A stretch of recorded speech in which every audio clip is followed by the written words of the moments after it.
അപ്പോൾ ഗൈസ്, ഇന്നത്തെ ഒരു വീഡിയോ ഞാൻ രാവിലെ എഴുന്നേറ്റിൻ്റെ കുറച്ച് ഒരു ദിവസത്തെ ഒരു വീഡിയോ ഉണ്ട്. അപ്പോൾ രാവിലെ എണീച്ച് ഞാൻ അവിടെ നമ്മൾ തിരുമുല്ലപ്പള്ളി ശ്രീ മഹാദേവ ക്ഷേത്രത്തിലും അതുപോലെ തന്നെ മൂർക്കത്ത് ശ്രീകൃഷ്ണ ക്ഷേത്രത്തിലും പോയിട്ടോ. കാറിൽ മണ്ണയാണ്. അതൊക്കെ കഴിഞ്ഞ് അവിടെ വന്ന് വീട്ടിൽ കുറച്ച് പണികളൊക്കെ ഒരുക്കി വെച്ചിട്ടാണ് രാവിലെ ഞാൻ പോയത് അമ്പലത്തിലേക്ക്. രാവിലെ അമ്പലത്തിൽ പോകുക എന്ന് പറഞ്ഞാൽ നല്ലൊരു വൈബാണ് കേട്ടോ. രാവിലെ നേരത്തെ ഇങ്ങനെ അമ്പലത്തിലൊക്കെ പോണത് നമുക്കന്ന് ഫുള്ളൊരു എനർജി ആയിരിക്കും. അപ്പോൾ എനിക്ക് വന്നിട്ട് കുറേ പണികളുണ്ട്, ജോലിക്ക് പോകണം, അങ്ങനെ കുറേ കാര്യങ്ങളൊക്കെ ഉണ്ട്. അങ്ങനെ ഞാൻ വേഗം തിരിച്ച് വീട്ടിലേക്ക് എത്തിയിട്ടോ. ഇതാണ് ഞാൻ പോയ തിരുമുല്ലപ്പള്ളി ശ്രീ മഹാദേവ ക്ഷേത്രത്തിൽ. അവിടെ ഇനിയിപ്പോൾ ഉത്സവം തുടങ്ങുകയാണ്. ഈ ഒരു മാസം 27-ാം തീയതി അങ്ങനെ എന്തോ അത്രയും സമയം ഉത്സവം നടക്കാൻ പോവുകയാണ്. ശ്രീകൃഷ്ണ ക്ഷേത്രം അതിൻ്റെ തൊട്ടപ്പുറത്ത് തന്നെയാണ് കേട്ടോ, അവിടെ തന്നെയാണ് ശ്രീകൃഷ്ണ ക്ഷേത്രം ഉള്ളത്. അപ്പോൾ അങ്ങനെ രാവിലെ അമ്പലത്തിൽ പോയതാണ് എൻ്റെ സ്കൂട്ടി ഗൈസ്. അപ്പോൾ ഞാൻ ഇതിലാണ് പോയത്, അതുകൊണ്ട് തന്നെ വീഡിയോ എടുക്കാൻ വേറെ ആരില്ല, ഞാൻ ഒറ്റയ്ക്ക് ഉണ്ടായിരുന്നുള്ളൂ. തിരിച്ച് വീട്ടിലെത്തിയപ്പോൾ നമ്മുടെ ഈ ഒരു കൊടംപുളി മരത്തിൽ നിന്ന് എനിക്കൊരു കൊടംപുളി ഗേറ്റിൻ്റെ മുമ്പ് തന്നെ വീണ് കിടക്കണം കേട്ടോ. ഇപ്പോൾ പൂക്കുന്ന സമയമാണ്, പക്ഷേ എങ്ങനെ എപ്പോൾ ഉണ്ടായതാണോ എന്ന് തന്നെ അറിയില്ല. ഈ ഒറ്റ കൊടംപുളിയാണ് ഉണ്ടായിട്ടുള്ളൂ.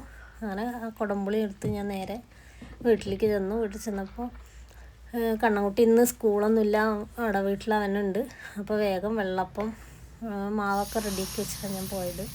അതുപോലെ തന്നെ ചെറുപയർ വേവിച്ച് വെച്ചിട്ടായിരുന്നു. അപ്പോൾ അങ്ങനെ വെള്ളപ്പം ചെറുപയർ മസാലക്കറിയാണ് കേട്ടോ വെച്ചത്. അങ്ങനെ രാവിലെ വേഗം വെള്ളപ്പവും കറിയും കട്ടൻ ചായയാണ് ഉണ്ടാക്കിയത്. ഞാൻ പാൽ ചായ അങ്ങനെ കുടിക്കാറില്ല, ഇവിടെ എപ്പോഴും കട്ടൻ ചായ കുടിക്കുക. കുട്ടികൾക്കൊന്നും ചായ തന്നെ ആവശ്യമില്ല, എന്നാലും വേണ്ടില്ല, ഞാൻ രാവിലെ അത് ഉണ്ടാക്കട്ടെ, ഞാൻ ഒരു ഗ്ലാസ് കുടിക്കും. അപ്പോൾ ഇതാണ് കേട്ടോ ചെറുപയർ കറി. അങ്ങനെ വെള്ളപ്പവും കറിയും ചായയൊക്കെ റെഡിയാക്കിയിട്ട് വേഗം ചോറടുപ്പത്ത് വെച്ചിട്ടുണ്ടായിരുന്നു. സാമ്പാറും ഉപ്പേരിയൊക്കെ ഉണ്ടാക്കുക, അതൊക്കെ ആയി. അതിൻ്റെ ഇടയ്ക്ക് ഞാൻ കഴിച്ചു കേട്ടോ. രാവിലെ ഞാനും കണ്ണനും കൊടുത്ത് വെള്ളപ്പവും കറിയും ചായയൊക്കെ കഴിച്ചു. അടിപൊളിയാണ് കേട്ടോ. ഈ ഒരു വെള്ളപ്പത്തിൻ്റെ സാമ്പാറിൻ്റെയൊക്കെ റെസിപ്പി ആക്കിയിട്ട് ഞാനൊരു ദിവസം വീഡിയോ ഇടാം. അടിപൊളിയാണ് കേട്ടോ വെള്ളപ്പം. നമുക്ക് രാവിലെ തന്നെ മാവ് അരച്ചിട്ട് ഉണ്ടാക്കിയ അടിപൊളി സോഫ്റ്റായിട്ട് കിട്ടുന്ന വെള്ളപ്പമുണ്ട്. ഞാൻ രാവിലെയാണ്, തലേ ദിവസം ഞാൻ അരച്ച് വയ്ക്കാറില്ല, രാവിലെയാണ് മാവ് അരയ്ക്കുക. അപ്പോൾ അതിൻ്റെ ഒറ്റയ്ക്കുള്ള റെസിപ്പികൾ ഇനി ഇടാം കേട്ടോ. ഇന്ന് എനിക്കങ്ങനെ ലോങ്ങായിട്ട് ഓരോന്നോരോന്നും കാണിക്കണം, വീഡിയോസൊന്നും ഇടാൻ പറ്റില്ല. വീട്ടിൽ കുറേ പണികളുണ്ട്.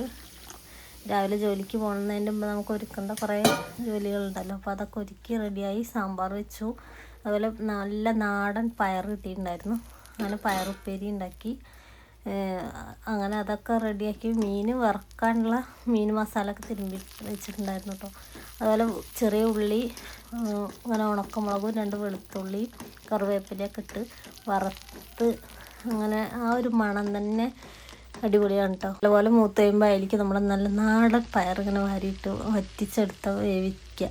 വെള്ളം ഒന്നും അധികം ഒഴിക്കരുത്. അതിൽ കഴുകിയിട്ട് അതിലുണ്ടാകുന്ന ആ ഒരു വെള്ളത്തിൻ്റെ നനവ് മാത്രമേ വേണ്ടൂ കേട്ടോ. എന്നിട്ട് അടച്ച് വെച്ച് കുറച്ച് ഉപ്പൊക്കെ ഇട്ട് അടച്ച് വെച്ച് വേവിച്ചാൽ നമ്മുടെ ഉപ്പേരി റെഡിയായി. അതുപോലെ സാമ്പാർ റെഡിയായി. അങ്ങനെ ഞാൻ ജോലിക്ക് പോയിട്ട് എനിക്ക് അടുത്ത് തന്നെയുള്ള പോസ്റ്റ് ഓഫീസിലാണ് ജോലി. അപ്പോൾ അതുകൊണ്ട് തന്നെ വേഗം പോയിട്ട് വരാം. ഉച്ചയ്ക്ക് ഞാൻ ഭക്ഷണം കഴിക്കാൻ വരും. ഉച്ചയ്ക്ക് വന്ന് മീനൊക്കെ വറുത്തിട്ട് അങ്ങനെയുള്ള ഭക്ഷണം കഴിച്ച് കഴിഞ്ഞിട്ട് ഞാൻ വീണ്ടും ജോലിക്ക് പോയിട്ടോ. പിന്നെ ഞാൻ കുറച്ച് ഷോപ്പിങ്ങും കാര്യങ്ങളൊക്കെ ഉണ്ടായി. കുറേ വൈകി വീട്ടിലെത്തിയപ്പോൾ 6-7 മണി ആവാറായി.